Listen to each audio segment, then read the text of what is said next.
Listen, you all, I am so excited to have my guest with me today. I love her energy. We did our meet and greet and we talked and we just laughed because y'all know I'm crazy, but she could hang right in there with me. And she listened to the podcast and she was telling me some things. And so today, I think her and I are going to be on the opposite sides. If I'm correct in the story that I believe that we're going to talk about, her and I are going to be on the opposite sides. But with that said, I would like for Dr. and I call her Dr. G and A. She's going to explain. Please introduce yourself to the audience. Hi, everyone. My name is Dr. GNP, and that stands for Dr. Graham in Purpose. I am an entrepreneur. I am a retired single mother. I play the trumpet with my church. I'm also a church leader, very active in the community. I love that you play the trumpet. I do. Listen, see, you and what's her name? Oh, to play the flute. Lizzo. Lizzo. Yeah. Oh, look at y'all playing those instruments that usually you see guys playing. I love it. I love it. So I know that you listen to the podcast, and I think I have an idea of the story that we're going to talk about. And if I'm correct, we are definitely going to be on opposite sides of this here story. So, what story resonated with you? What story are we going to talk about today? So the story that resonated with me is the story about the decisions that parents make for their children, that children may not always understand why things are happening the way that they are. And we will be on the opposite side. We're going to be on the opposite sides because I thought that was a story because we talked about it, but we talked about some other stories. We are definitely going to be on the opposite side because I am team child all the way. I am all team child. So when you heard, so let me tell you all a little bit about the story, just in case you haven't heard about it. So the story I wrote was when I was a little girl, my mother made some decisions that I just didn't understand. One of the decisions she made was she paid for crystal, the crystal, vases and plates and all that. She paid for that and didn't pay the power bill.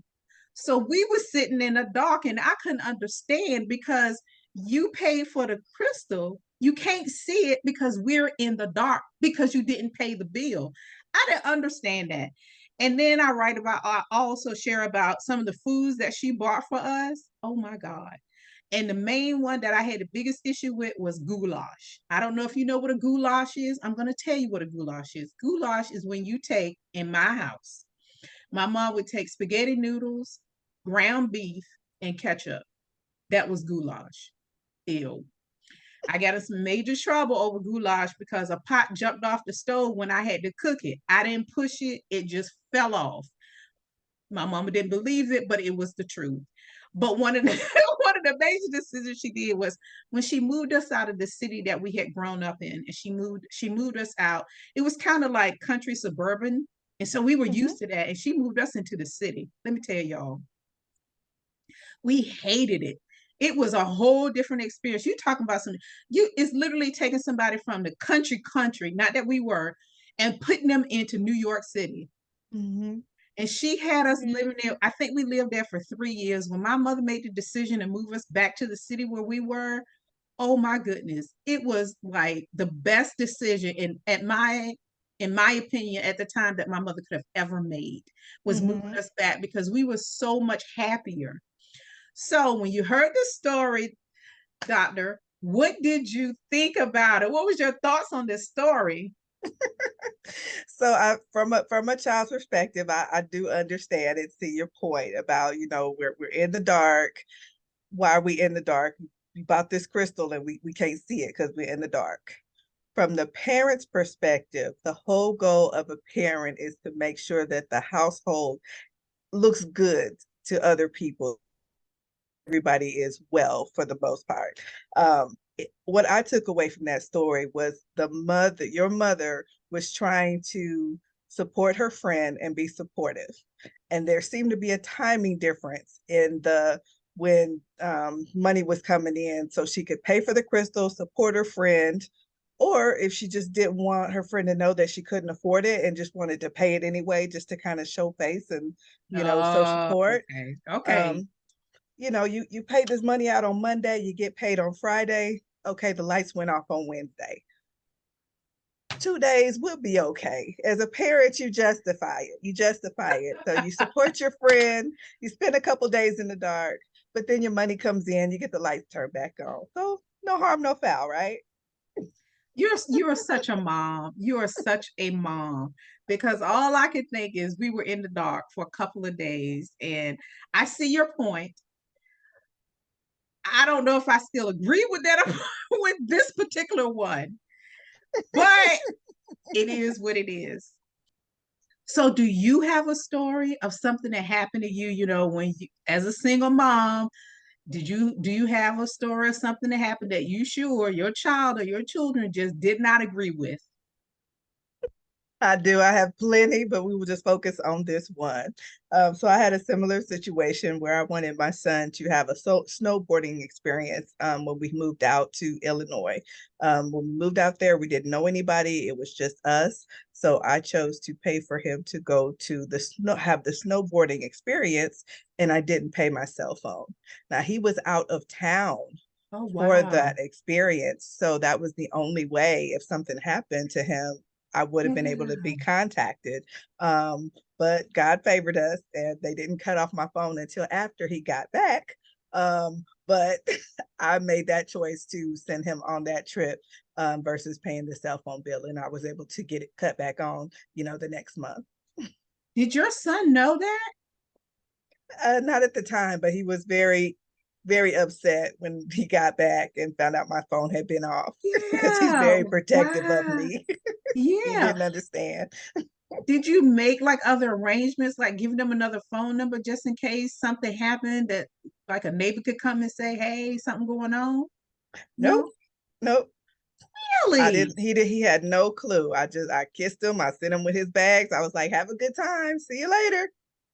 Because I was not Wow. one of those parents where you got to call me when you get there and call me when I didn't do all that. I was like, you're a teenager now. You got to be able to move about this world. So I sent him off. He came back. He didn't find out so my phone was off until he came back.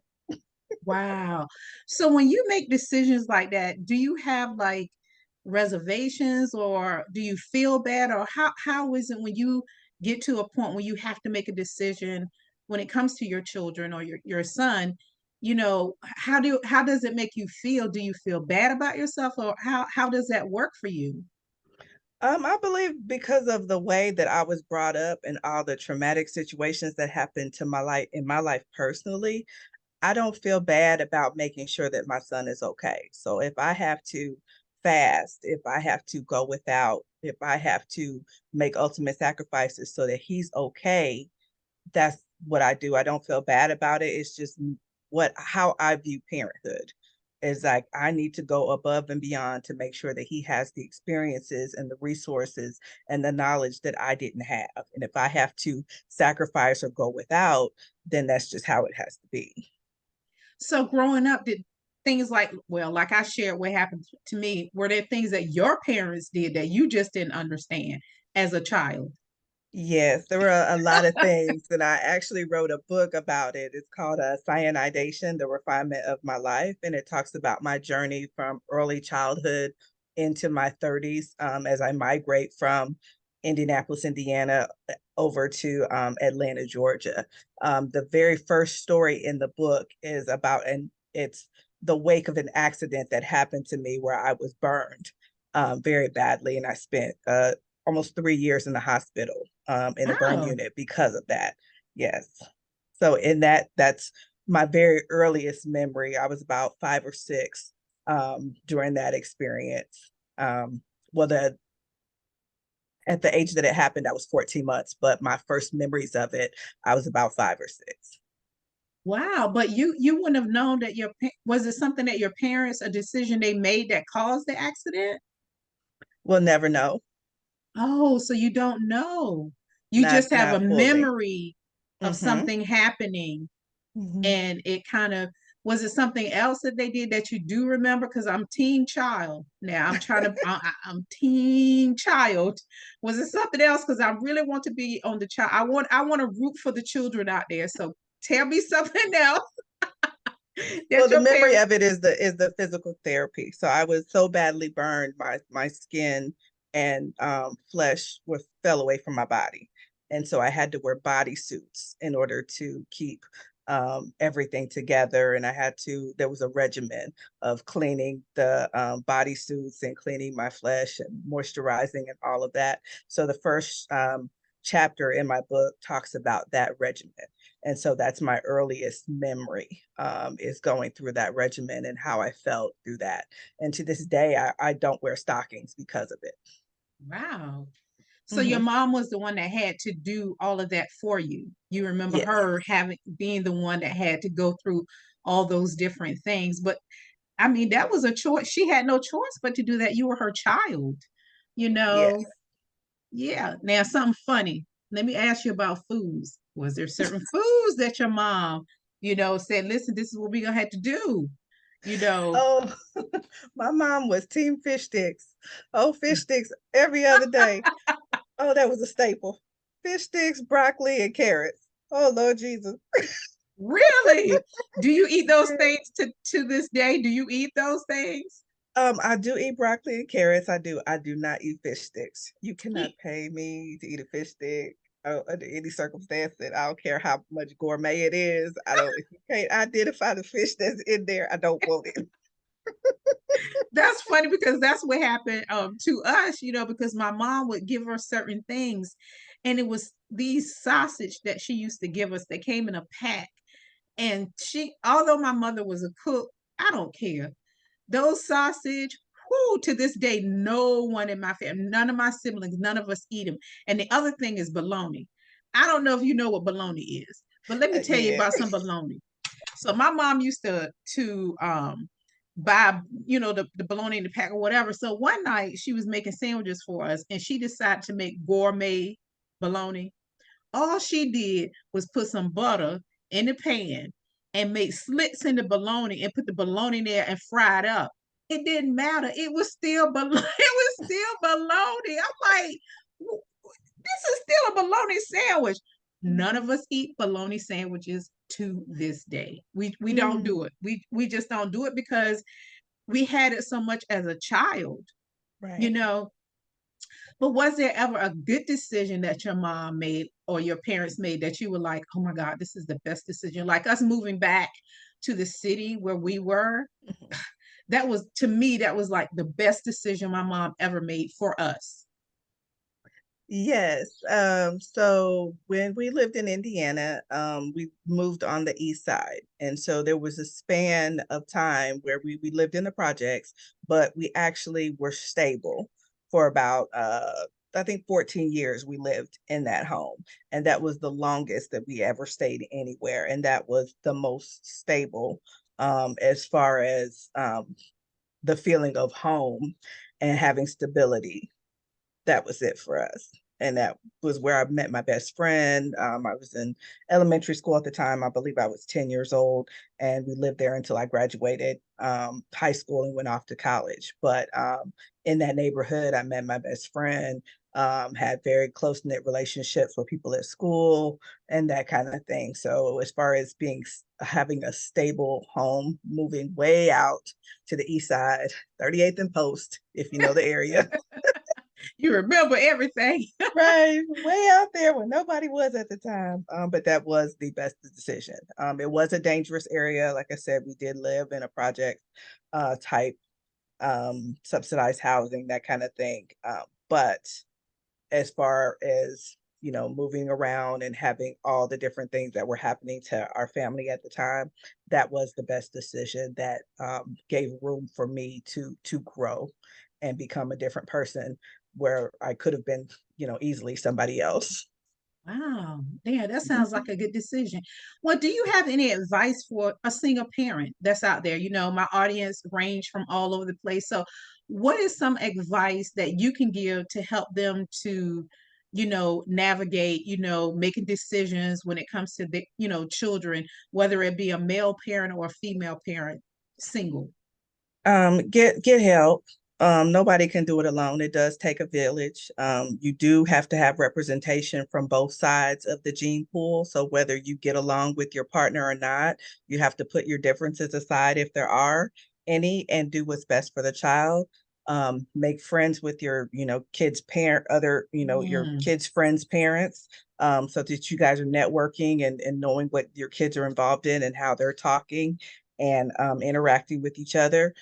Get a mentor, find other people who have raised kids, yeah. get into your community.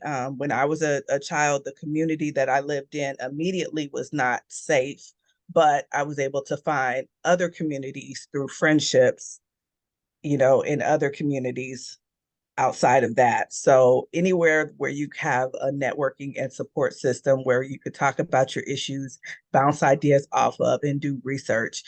We have so much access with Google and all of these books, but every child is different, and you really Mm, can't take somebody else's methodology per se and just copy and paste it on your child. But you can take the information and filter it and use it and see what works. And then the number one thing, you got to have God in your life, um, mm, to raise yes. your kids, God and patience.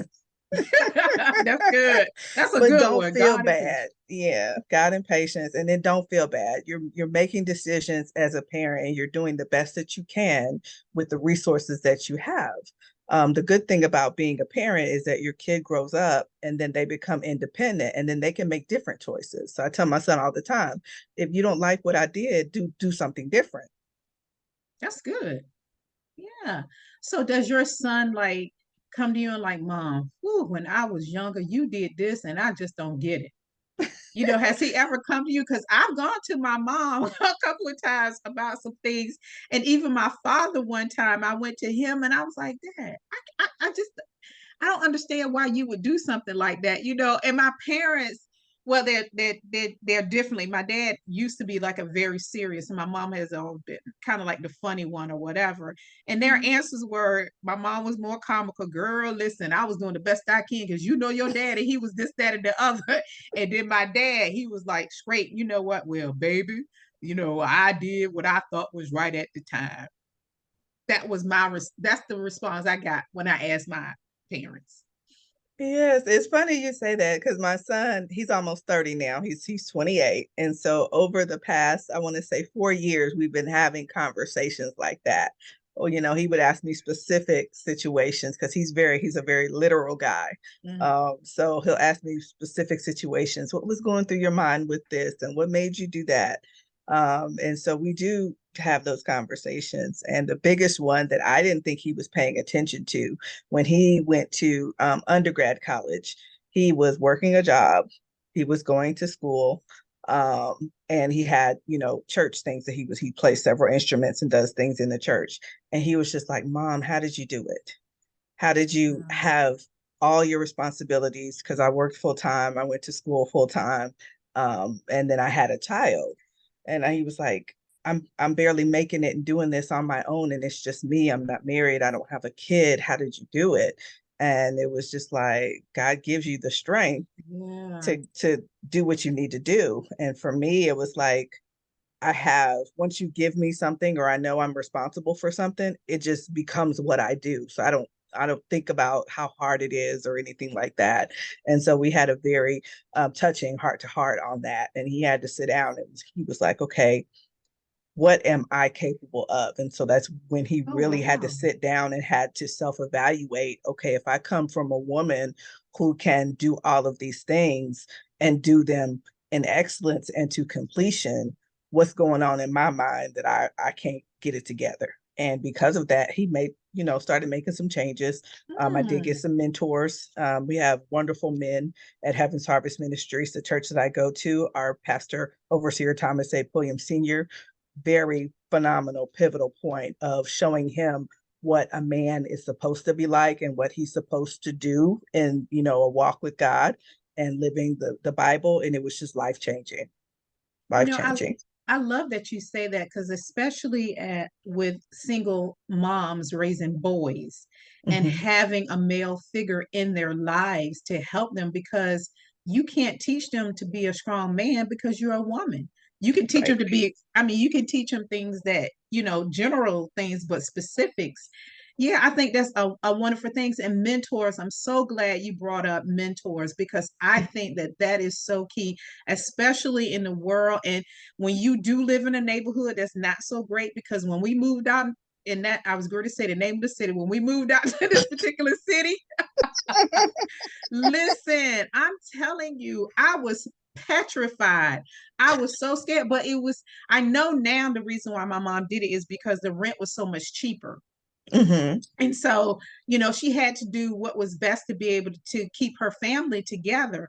But having a mentor probably would have really helped, especially with my older brother, because my older brother had some I don't know if he still have where I think he does, but anyway, some some anger issues, from and then being in that environment, Right. it just didn't help. But if we had mentors, now I am grateful to God that God put people in my life because as a child, I stopped speaking and I shared with you a little bit. I stopped talking. So, and being fluffy, I got into, people were just mean to me or whatever, but God put certain people in my place at certain times to help me through that difficult time.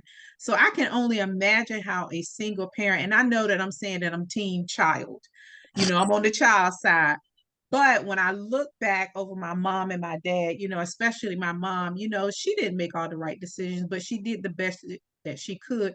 And it Hmm. took me coming into adulthood to realize that, to go on back and look and say, hey, now still, I'll eat some of that food. Not going to happen. It's just not going to happen. I had the nerve and audacity to move back to that city. And I think I was there a year. I was like, nope, it didn't matter. It didn't help as a child, and it's not helping as an adult. I'm out. Peace, deuces. I left it. But I am so grateful that you shared with us, especially about your son coming to you and the fact that the door was open. So you two must have had a really good relationship. Did you all have a good relationship that he felt comfortable enough to come to you and say, hey, mom, I want to talk to you about this, that, and the other? That itself was a journey as well. And that's also the beginning of how I communicated with my son is also in my book. So I won't go into detail about that. But I was chastised by other people because I always talked to my son like he was a grown man. But that's how Hmm. he understood. When I didn't do that gooby baby talk to him, he didn't respond to that. But I'd be like, look, this is what's happening, this is what needs to happen, and I need you to get yourself together and line this up and do this and this. He responded because he's a very literal child. And if you Okay. tell him exactly what to do, that's what he'll follow. So Wow.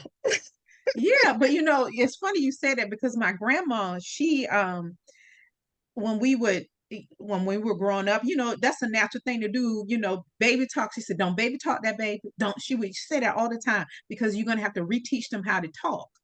And I never mhm, thought about that. And she was like, no, you talk to the baby, your regular voice. My grandma always said that. And you're the first person that I ever heard, to say something similar to what my grandmama said about don't baby talk and don't talk to that child like that. Well, that's mhm. good. You're not a grandmother yet, are you? No, not yet. Okay, My praise it. my son is living by the word of God, and he's going to wait until he finds his wife, and he's lining Good. his life up to make that happen. So we thank God for that, and we just wait on the Lord.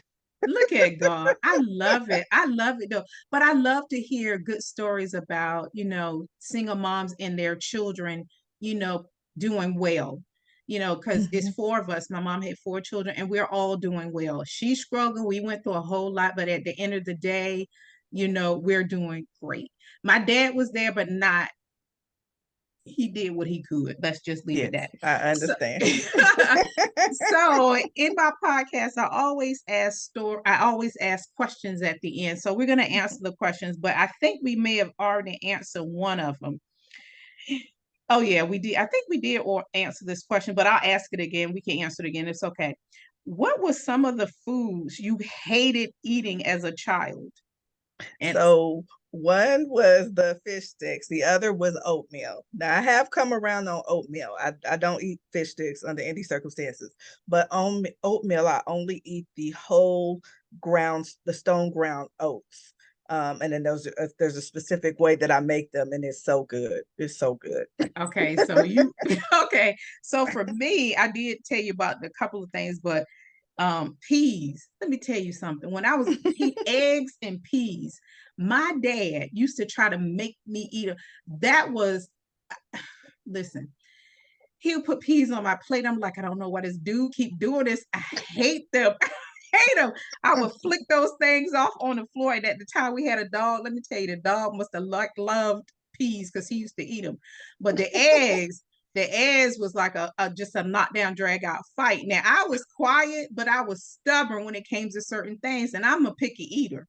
And Mm-hmm. I would sit at that table. I'm like, I'm not gonna eat these things because they're hard boiled eggs, period. And he would get, oh, I would sit at the table. And I remember one night, it was night, dark outside. I was still sitting at the table. I'm like, I'm not gonna eat these things. I'm not gonna do it.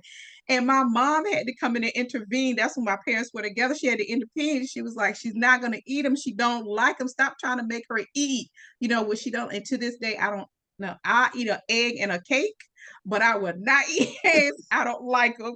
Okay. So let's go to the next one. Was there a time in your life when you moved away and you had to make a decision to go and do to a place that wasn't the most popular, but you were able to return to a place that was more comfortable? Like I was saying, we moved to a Mm-hmm. different city, which we hated. My mom made the decision, then we moved back to the city where we liked. So I've lived in three cities. So I was born and raised in Indianapolis, Indiana, and then I talked about the story of us moving to Illinois.